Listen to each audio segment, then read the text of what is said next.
Hey everybody, this is TJR.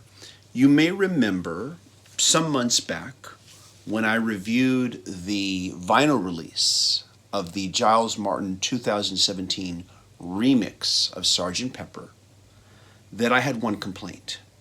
Not about the audio, of course. I actually thought that the vinyl version of the remix sounded head and shoulders above the CD version. But what my complaint was about was the fact that they released it as a 2 vinyl set with the extra vinyl disc of bonus material, which was the studio outtakes of the various tracks. And I said that this really wasn't necessary, largely because of the fact that you didn't get all the bonus tracks that were on the CD version. And I said, if you can't give us all the bonus tracks, then don't give us any of them. Just sell it as a single vinyl record and sell it for less, as opposed to the higher cost of a 2 vinyl disc set. Also, I think that by and large, if you're a vinyl enthusiast, you don't really need to hear these studio outtakes on vinyl. If you really want to hear them, you're just going to get the CD version and go with that.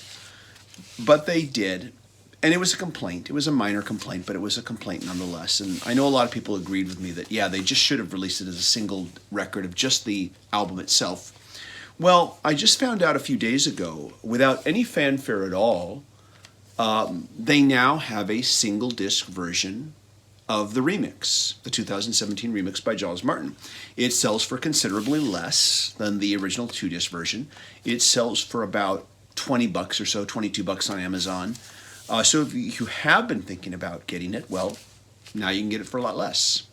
But this brings up something that has always annoyed me.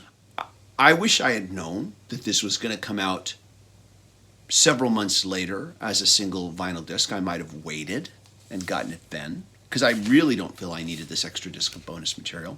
I already have it on CD, and I don't think it needs to be on vinyl.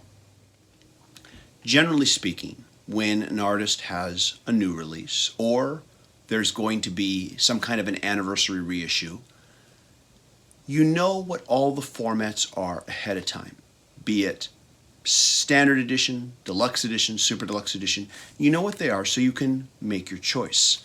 But every once in a while, an artist will come out with a standard edition, or the only version, and then maybe 6 months later, 7 months later, but less than a year later, they'll release a deluxe edition. And there was no pre-advanced word about this. And you're like, well, gee, thanks. Had I known you were going to do that, I would have waited and bought the deluxe edition. Back in 2013, Drive-By Truckers released English Oceans. It was their latest album. And then like about 6 or 7 months later, they release a deluxe edition, which is CD and DVD. Had I known that, I would have just waited and gotten the deluxe edition. I still like the Drive-By Truckers. I still think they're an important band. I still pick up their new releases. But this was the one time they kind of annoyed me, by doing this. And I have to ask myself, well, why did you wait, 7, 8 months later to release this deluxe edition without letting us know ahead of time? I mean, did one of the band members need a medical procedure? Because if that was the case, I would have said, fine, I'll buy it again to help you guys out. I like you guys a lot, no problem. To this day, I still haven't bought the deluxe edition. I might at some point if I see it, marked down quite a bit, and then maybe I'll pick it up at some point. Back in 2008, Ace Frehley released Anomaly. I liked this album. Ace has been a big influence on me as a guitar player. But then in 2017, he releases Anomaly Deluxe Edition with 3 extra bonus tracks. I mean, I'm not going to pick that up. It hasn't even been 10 years.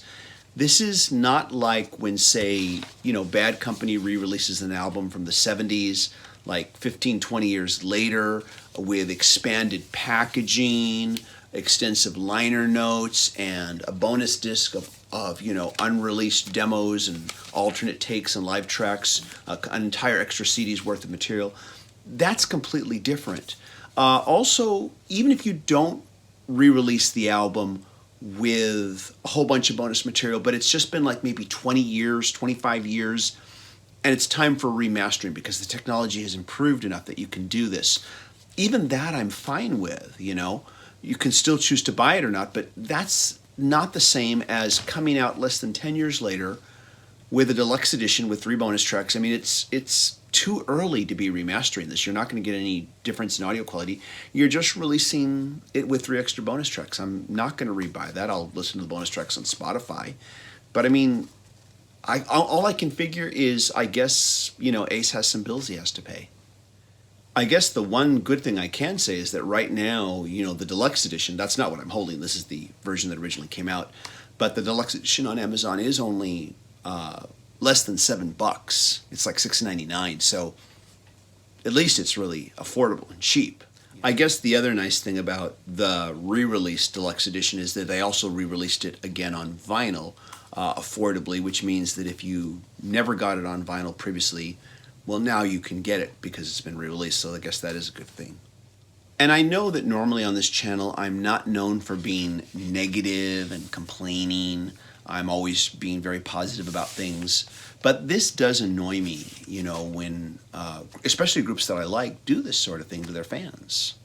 And who knows, maybe I should have realized that when they released this as a 2-disc vinyl set, that it would only be a matter of time before they released it again as a single vinyl record. But I honestly didn't think they were going to do that. And if they did, it would be years later, not just a few months later. After all, when I bought the vinyl set of the Christmas records, I knew right then and there, within 2 years' time, there will be a CD version of this, guaranteed. But I wanted to get that set. So I don't know why I didn't think that they would do this within less than a year's time and re-release it again as a single disc set. Bottom line, if you're going to come out with a standard edition of your latest album, do the deluxe edition or super deluxe edition at the same time. Don't release it 5-6 months later. And I love reissues, but there has to have been enough time between the original release and the reissue. In other words, there has to have been enough improvement in technology to make remastering worthwhile. And then also add the bonus material. It's not the end of the world, of course, but it is annoying. Anyhow, that's my rant on this. Has this ever happened to you before? Have any of your favorite artists ever annoyed you or ticked you off by doing something like this? Please let us know in the comments. Share your experience with everybody else and get a little rant out of your system. You'll probably feel a little bit better afterwards. And once again, if you'd been thinking about picking up the Stereo Remix 2017 Giles Martin Stereo Remix, well, now you can get the single disc version. Thanks everybody for watching. As always, please subscribe to the channel, and if you do subscribe, don't forget to click notifications so that you can know when I make new videos. Take care, everybody. I promise not to be such a sourpuss next time. Bye.